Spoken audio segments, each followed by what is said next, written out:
Hi everyone and welcome to the Actually Business World.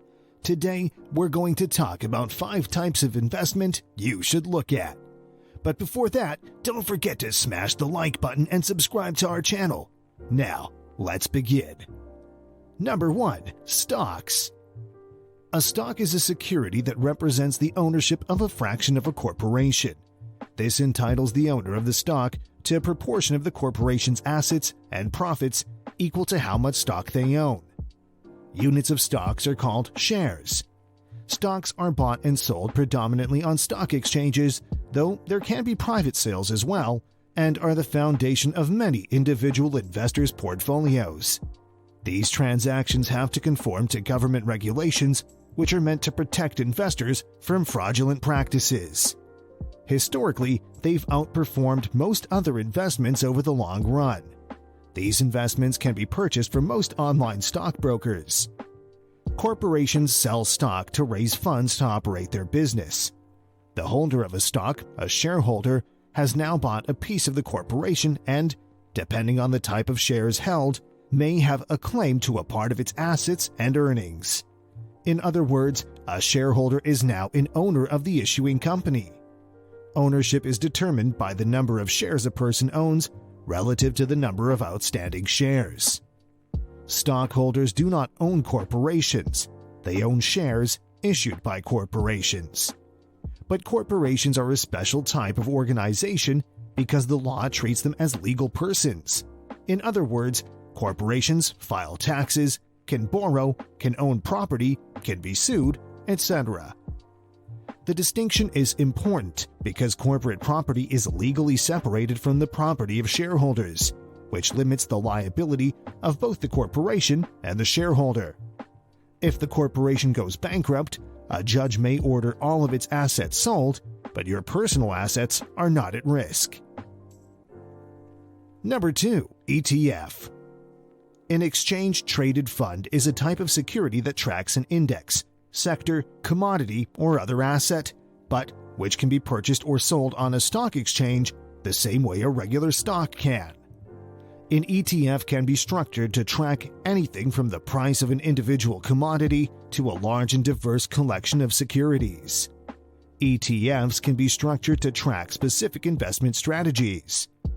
An ETF is called an exchange-traded fund because it's traded on an exchange just like stocks are. The price of an ETF's shares will change throughout the day as the shares are bought and sold on the market. This is unlike mutual funds, which are not traded on an exchange and trade only once per day after the markets close. Additionally, ETFs tend to be more cost-effective and more liquid when compared to mutual funds. An ETF is a type of fund that holds multiple underlying assets rather than only one like a stock does. Because there are multiple assets within an ETF, they can be a popular choice for diversification. An ETF can own hundreds or thousands of stock across various industries, or it could be isolated to one particular industry or sector. Some funds focus only on U.S. offerings, while others have a global outlook. ETFs provide lower average costs because it would be expensive for an investor to buy all the stocks held in an ETF portfolio individually.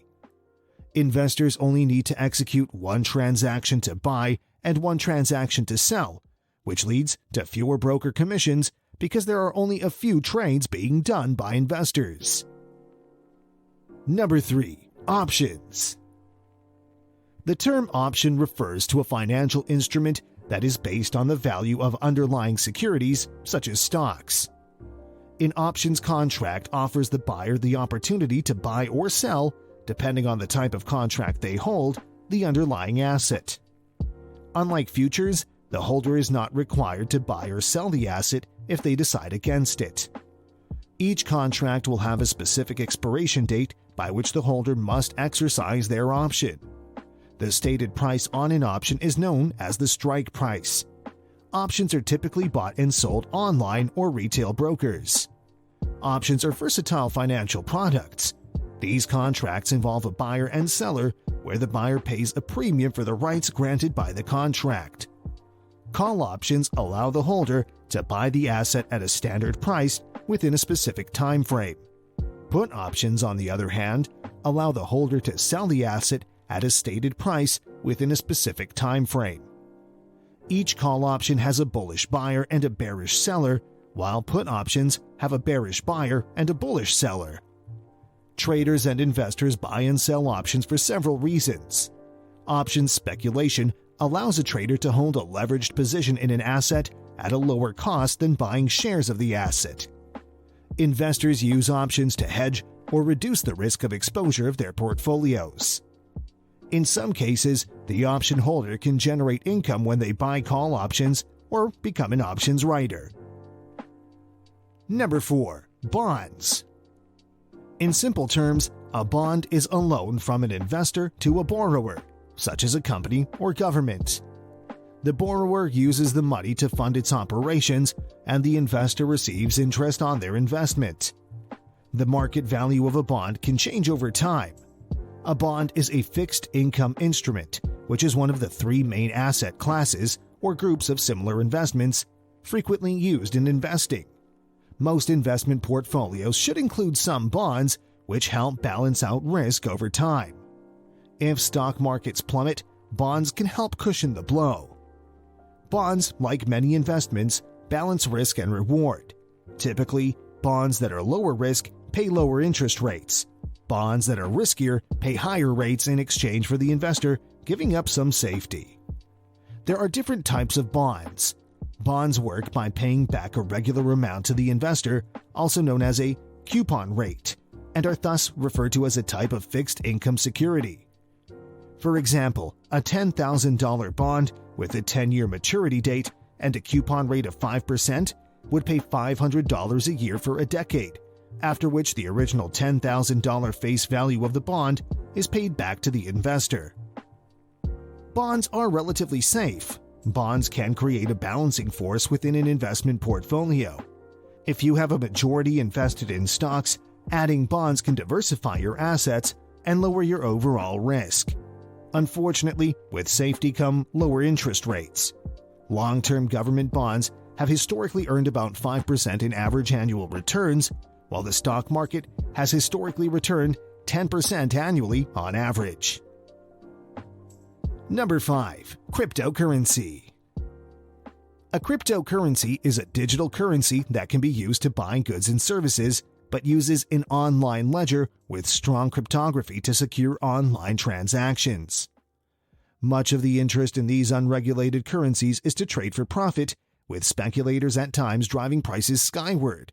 The most popular cryptocurrency, Bitcoin, has had volatile price moves this year, reaching nearly $65,000 in April before losing nearly half its value in May.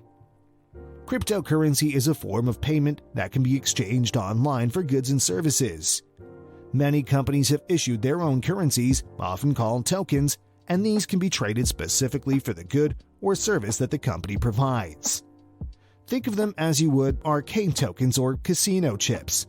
You'll need to exchange real currency for the cryptocurrency to access the good or service. Cryptocurrencies work using a technology called blockchain. Blockchain is a decentralized technology spread across many computers that manages and records transactions. Part of the appeal of this technology is its security. While some cryptocurrencies, including Bitcoin, are available for purchase with US dollars, others require that you pay with Bitcoins or another cryptocurrency. To buy cryptocurrency, you'll need a wallet, an online app that can hold your currency. Generally, you create an account on an exchange, and then you can transfer real money to buy cryptocurrencies such as Bitcoin or Ethereum. Cryptocurrency is an incredibly speculative and volatile buy. Stock trading of established companies is generally less risky than investing in cryptocurrencies such as Bitcoin. Thanks for watching. We hope you really enjoyed this video.